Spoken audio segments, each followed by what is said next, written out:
What's going on YouTube? G80 M3 back again with another video. Hope you guys are enjoying the uploads, and as always, be sure to like, comment, subscribe, and share for more. In today's video, I'm going to be going over the top things that you guys should know if you're new owners to the G80 M3, G82 M4, or even the G87 M2 platform. Since a lot of you guys are purchasing these cars recently and have a bunch of questions on what type of things to look out for, what parts to buy, things like that nature, etc.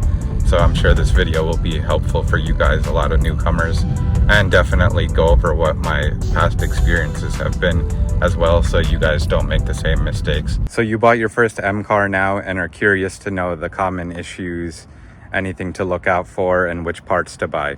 So my first suggestion is to join the Facebook groups and Beam Repose forums for your specified chassis or model. This is due to a number of reasons, but the main thing I like to see is that whenever you buy something new, whether it be a car or whatever thing, you don't know necessarily everything about it.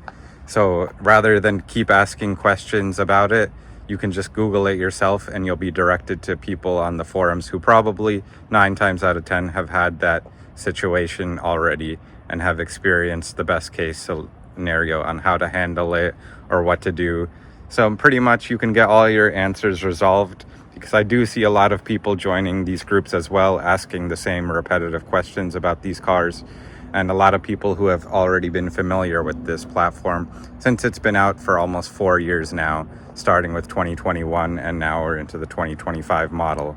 So going back, you can definitely get a lot of things answered and benefit from that in the future. Another reason why the groups are helpful for you is if you're someone who ordered your car, you might be wondering how long does it take from the estimated time of getting an allocation to when the order is placed to when it actually enters production, then gets delivered to the port, etc., etc. So all these type of things, there are general guidelines and estimations as of how long people have waited for their cars. And it's also due to factors such as port delays, and if there's a special color or if you have bucket seats, etc. So you can always get your questions answered there about that as well and be more informed, so you're not stressing if something is wrong with your build or if there's any issues on that. So like I was saying earlier, this platform has been available for almost 4 years now. And throughout those 4 years, there have been a bunch of vendors and people making parts for these products, ranging from ones that are carbon to gloss black to different types of materials and products and shapes and sizes. So as you guys can see on mine, I have the V-Style gloss black replica one from Amazon. Fitment is really good, as you guys can see here. Even though the car is super low, there's still no issues as long as you drive it carefully and everything is stayed secure and safe. But going back, there are multiple parts that you guys can choose, so you definitely should do your research, because sometimes the same part can be listed through multiple vendors. One guy might be reselling it from Alibaba or AliExpress for $200 versus a different vendor who's just drop shipping that or upcharging and selling it for $500. So why would you unnecessarily pay for the same exact part? So why would you unnecessarily pay more for that part when you can get it for less?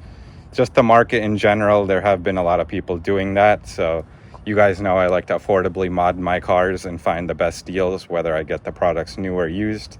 Pretty much this whole front end is new and for a fraction of the price of what a lot of other guys have paid for. So going back to the main point is definitely do your research on parts and shop around. There's sales always through the holidays, and you can simply even message vendors and get coupon codes and other deals as well as group buys. So definitely look out for that when you're buying any parts for your vehicle, because there's not just one set price. Everything is negotiable and you can always get a better deal. One common concern that I always see for these cars are whether you're getting Pirellis or you're going to get Michelins. So in my cases, both times when I had my X-Drive G80 and this rear wheel drive one, I've gotten the Pirelli tires, as you guys can see here. A lot of people strongly hate the Pirellis due to they're not as grippy and they wear faster than Michelins. But in my case, it's actually been a blessing in disguise. Reason one is I like the beefier, meaty fitment that the Pirellis do. That's due to they have a thicker sidewall.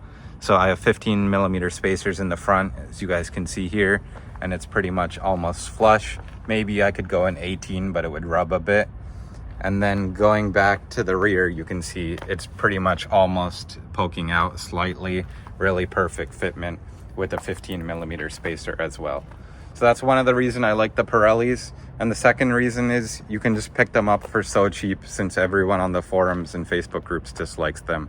I've probably bought 2 to 3 sets from my past G80 to this one for all about $300 to $500 with like 8/32 treads. So they're all like new, and that's a crazy price because one tire usually retails for about like what, $350, $400. So getting a set of 4 is a steal of a deal. So I have an extra set at home in case these wear out, or if I have any issues like nails and need to patch it, I can just replace that. And then I also have a set of Continentals that this car came with, which are really good for the winter. They're all season, so not really recommended for the snow, but just for moderate driving, you can get by with that, since this area is not too crazy of a snow climate compared to other places more up north. If you were able to get the Michelins, then that's definitely a win. But if you have the Pirellis, then there's no reason to fret about it. So just enjoy the tires, let them wear out, and then if you decide to go out and pick up a new set, then definitely do. But I don't really see the need to swap them off the car immediately unless you're more doing aggressive driving, whether it be tracking or on the streets. These are perfectly fine for me on the street with spirited driving. I haven't had any issues, and they grip well when the weather is nice out and the streets are warm. Another common concern with these cars have to do with the brakes. So yes, they do squeak. That's normal. I see posts about this every day asking what's wrong with my brakes, should I go into the service center, or what's the issue? And yes, the stock brakes also do produce a lot of brake dust. I just got this car washed recently. If you look in the shade, it looks fine. But if we make our way over to this side, you can still see bits of brown in the corners as well.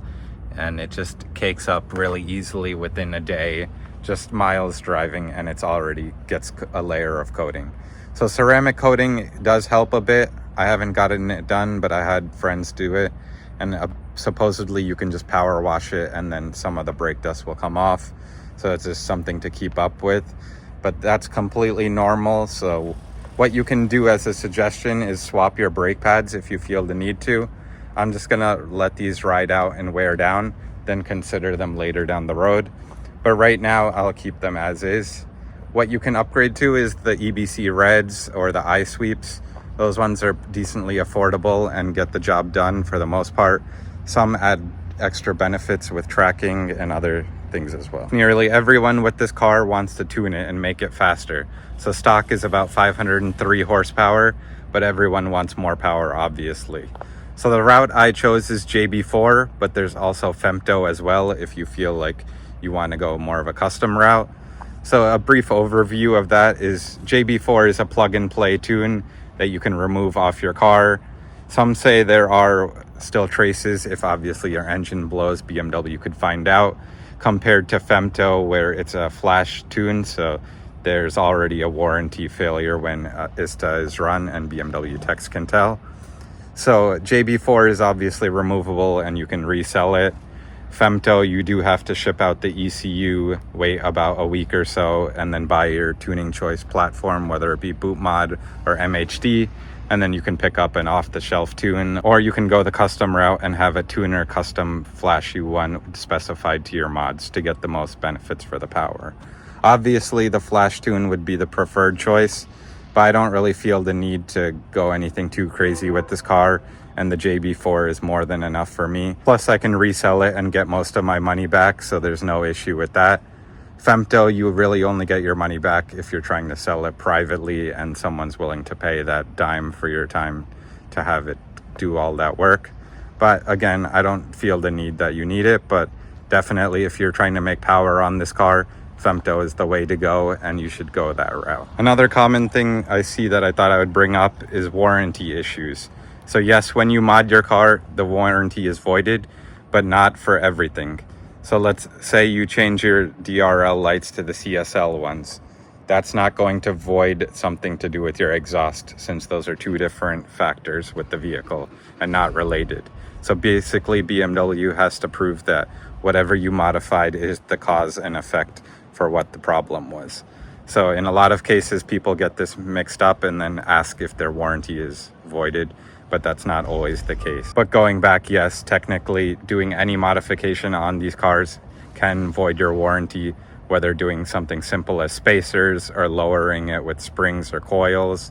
Those related components will be voided. So that's something to keep in mind. And if you are going to mod your car, definitely keep that in check. I wasn't too concerned since my car is a 2021 and the warranty 4-year 50,000 mile is expiring in April of the next year. So it's about another, 6-7 months or so there's almost nothing really else that's needed with these cars. So I'm just keeping up with the general maintenance myself and doing the modifications. That pretty much wraps up my new owner's guide and a lot of tips and tricks that are beneficial for these cars, and I hope it provides being useful. So definitely keep that in mind and watch this when you're purchasing your new vehicle and follow these steps to have a more smooth experience. And as always, Sundeep M3 out.